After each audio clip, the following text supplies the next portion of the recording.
एक व्यक्ति अपने दुखों से बहुत बोझिल था। वह प्रतिदिन भगवान से प्रार्थना करता था, मैं ही क्यों?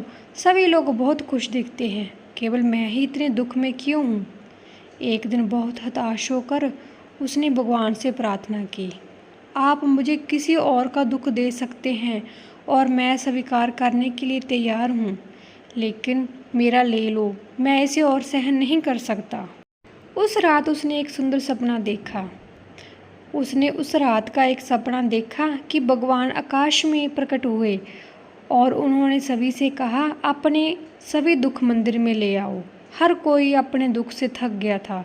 वास्तव में हर किसी ने कभी न कभी प्रार्थना की है, मैं किसी और का दुख स्वीकार करने के लिए तैयार हूँ, लेकिन मेरा दूर कर दो, यह बहुत अधिक।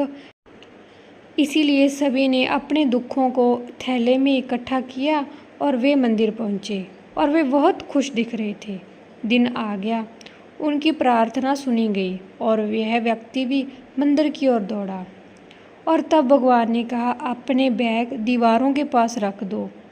सारी थैलियाँ दीवारों के पास रख दी गई और तब भगवान ने घोषणा की, अब तुम चुन सकते हो, कोई भी थैला ले सकता है। हैरान कर देने वाली बात यह थी कि यह आदमी जो हमेशा प्रार्थना करता था, किसी और के चुनने से पहले अपने थैले की ओर दौड़ा। लेकिन उसे आश्चर्य हुआ क्योंकि हर कोई अपने थैले की ओर दौड़ा और हर कोई उसे फिर से चुनने में प्रसन्न था। क्या मामला था? पहली बार हर किसी ने दूसरे के दुख, दूसरे की पीड़ा देखी। उनके थैले उतने ही बड़े थे या उससे भी बड़े। और दूसरी समस्या यह थी कि व्यक्ति अपने स्वयं के दुखों का आदी हो गया था। अब किसी और का चुनना कौन चाहता है? और कौन जानता था थैले के अंदर किस प्रकार का दुख होगा?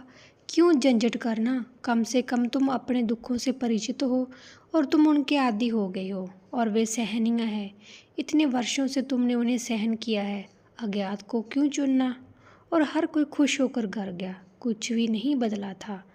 वे वही दुख वापस ला रहे थे, लेकिन हर कोई खुश था और मुस्कुरा रहा था कि उसे अपना थैला वापस मिल गया है। सुबह उसने भगवान से प्रार्थना की और कहा, सपने के लिए धन्यवाद, मैं फिर कभी नहीं मांगूंगा। आपने मुझे जो कुछ भी दिया है वह मेरे लिए अच्छा है, मेरे लिए अच्छा ही होना चाहिए, इसलिए आपने मुझे यह दिया है।